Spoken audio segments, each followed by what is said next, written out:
बिस्मिल्लाहिर्रहमानिर्रहीम। अस्सलाम वालेकुम। हार्वर्ड अकेडमी की तरफ से आपका वेलकम कहते हैं। आज का हमारा सेशन इंटरव्यू के मुतालिक ऑडिटिंग के रेलिवेंट एक क्वेश्चन है जिसको हमने एड्रेस करना है। स्पेशली उसकी अंडरस्टैंडिंग बहुत ज़रूरी है। List the basic principles of an internal audit control system, यानी कि एक तो चीज़ आप ये अंडरस्टूड करें, बेसिक प्रिंसिपल्स किसकी बात हो रही है, इंटरनल ऑडिट की। अब यहाँ पे तीसरी चीज़ है कंट्रोल सिस्टम। सबको अलग अलग से समझना ज़रूरी है। पहले मैं आपको समझा देता हूँ कि कंट्रोल सिस्टम क्या है। एक ऑर्गेनाइजेशन है वो प्रॉपरली ऑपरेट करे, उसके अंदर कोई फ्लॉज ना हो, कोई फ्रॉड ना हो, कोई रूल्स की वायलेशन ना हो, उसके लिए जितने चेक एंड बैलेंस रखे जाते हैं उनको हम कंट्रोल कहते हैं। तो इंटरनल ऑडिट भी एक इंटरनल कंट्रोल सिस्टम का हिस्सा है। यानी कि इंटरनल ऑडिट अगर एक ऑर्गेनाइजेशन के अंदर नहीं किया जाता तो उसमें मुमकिन है कि बहुत सारी गलतियां हों, बहुत सारी एरर्स एंड ओमिशंस हों। लेकिन इंटरनल ऑडिट इंसर्ट करने की वजह से कई सारी एरर्स एंड ओमिशंस जो हैं वो टाइमली डिटेक्ट हो जाती हैं और उनको रेक्टिफाई कर लिया जाता है। इसका मतलब ये है कि ये एक कंट्रोल सिस्टम है जिसकी वजह से जो थेफ्ट है, फ्रॉड्स हैं, डेविएशंस हैं, ओमिशंस हैं, उनसे बचा जाता है। तो इंटरनल ऑडिट एक कंट्रोल सिस्टम तो हो गया। अब इस कंट्रोल सिस्टम को कैसे इफ़ेक्टिवली यूज़ किया जा सकता है ताकि ये इससे भरपूर फ़ायदा उठाया जाए, तो वो जो उसूल हैं उनको हम कहते हैं बेसिक प्रिंसिपल्स। बेसिक प्रिंसिपल्स किसके लिए, इंटरनल ऑडिट के, जो कि एक कंट्रोल सिस्टम है। सो बेसिक प्रिंसिपल्स पे हमने बात करनी है कि वो कौन से उसूल हैं जिन पे अमल करते हुए इंटरनल ऑडिटर अगर अमल पैरा हो या उन उसूलों पे चले तो इस कंट्रोल सिस्टम से ज़्यादा फ़ायदा उठाया जा सकता है। So internal audit control system is designed to ensure that an organization's operations and financial transactions comply with policies, procedures, and applicable laws and regulations. The basic principles of an effective internal audit control system वो कौन कौन से हैं, उनको one by one हम cover करते हैं। Independence, जो इंटरनल ऑडिटर है हालांकि वो ऑर्गेनाइजेशन का ही एक एम्प्लॉई होता है, लेकिन उसको इतनी आज़ादी होनी चाहिए कि जो वो टेस्ट लगाए, चेक करे सिस्टम को, उसमें जो भी उसकी फाइंडिंग्स हों वो आज़ादाना तौर पर अपना काम कर सके। और ये नहीं है कि यहाँ पे वो इस डिपार्टमेंट के अंदर काम कर रहा है और इसी का ऑडिट कर रहा हो, बल्कि वो इंडिपेंडेंट हो, कहीं पे भी जा सकता हो, कहीं से भी रिकॉर्ड मांग सकता हो और उसको इवेलुएट कर सकता हो।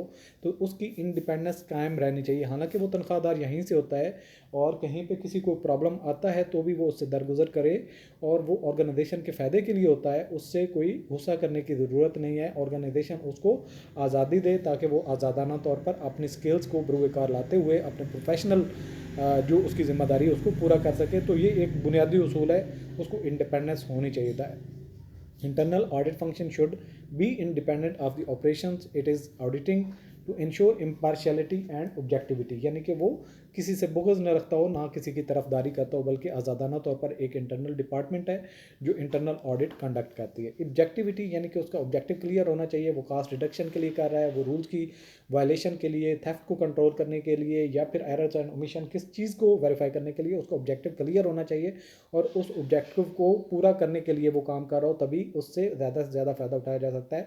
The internal auditor should maintain remain unbiased and impartial when assessing an organisations operation, यानी कि ना तो वो पार्शल हो, किसी की साइड भी ना ले, और ना कोई बायस होना चाहिए, किसी से गुस्सा हो तो वो गुस्सा उतारने के लिए उसकी रिपोर्टें बनाए, इस तरह से नहीं होना चाहिए, बल्कि अनबायस्ड होना चाहिए, इम्पार्शियल होना चाहिए और असेस करे organisation operation system and control, तभी उससे फ़ायदा लिया जा सकता है। इसके अलावा कॉम्पिटेंट इंटरनल ऑडिटर जो है वो सफिशेंट जो उसकी स्किल होनी चाहिए, उसके पास कोर्सेज वगैरह, उसकी IFR पे, इंटरनेशनल अकाउंटिंग स्टैंडर्ड पे, इंटरनेशनल ऑडिटिंग स्टैंडर्ड पे ग्रिप होनी चाहिए, और अकाउंटिंग पे उसकी ग्रिप होनी चाहिए।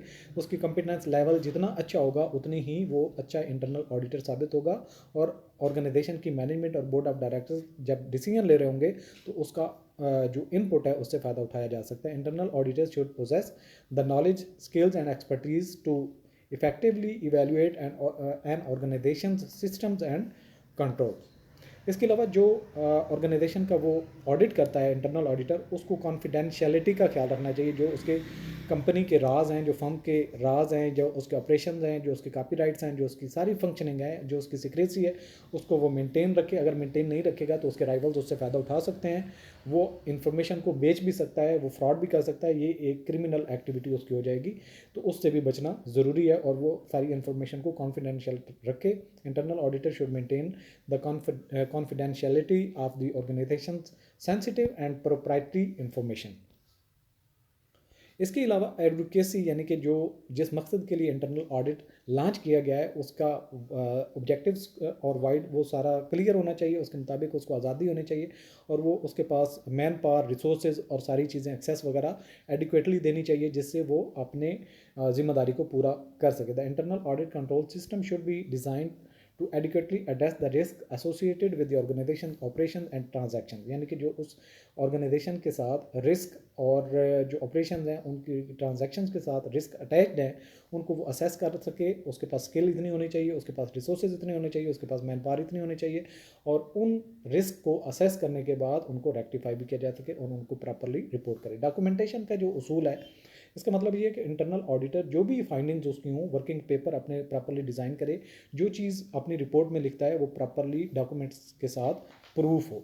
The internal audit control system should maintain appropriate documentation of its activities and findings to support its conclusion। जो भी कंक्लूड करता है उस विद डॉक्यूमेंट्री प्रूफ होना चाहिए। इसके अलावा जो भी वो फाइंडिंग्स करता है वो मैनेजमेंट जिस लेवल पे उस इंफॉर्मेशन को चाहती है या कोई एक्टिविटी बेस्ड उसको कोई टास्क दिया जाता है तो जिस मकसद के लिए ये एक एक्टिविटी जनरेट की जाती है तो उसको प्रॉपरली कम्युनिकेट करे और इम्पार्शियल रिपोर्ट उसकी होनी चाहिए ताकि उससे भरपूर फ़ायदा उठाया जा सके। The internal auditor should communicate the results of their audit to the management and board of directors in a clear and concise manner।